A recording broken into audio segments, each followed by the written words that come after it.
karampatan na ang atong butaran. Ibalik na to siya sa iyang katungdanan. Kita magahiusa kitang tanan mag-uban sa bagong kinabuhi ug sa tunheng kabaguhan. Sa iyahang kadaugan mabulahan ang tanan. Dagan nga kauswagan ang ihatag sa katawhan. Si Ramon karampatan na kasaligan tasukad sa pagpangalagad nga sa ato ang syudad. Diba nakita nato ang iyahang kaayuhan ug may problema ka sayon mo siya nga kaduulan ayaw nagduha-duha. Ibalik ta sa pwesto ang buutan nga tao kasaligan sa konseho.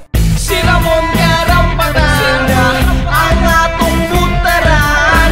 Pagka konsehal diri sa ato ang dakbayan. Baka man may karampatan na mao kini iyang programa.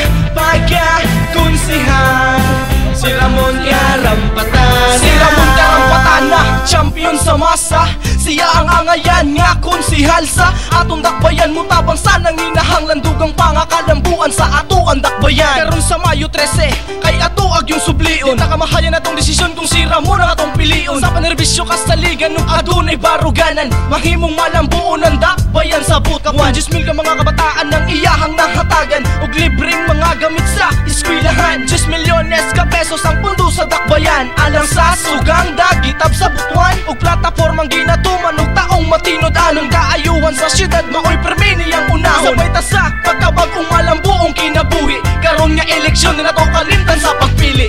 Si Ramon karampatan na ang atong butaran. Pagka konsehal diri sa ato ang dakbayan. Baka man may karampatan na mao kini iyang programa. Pagka konsehal si Ramon karampatan.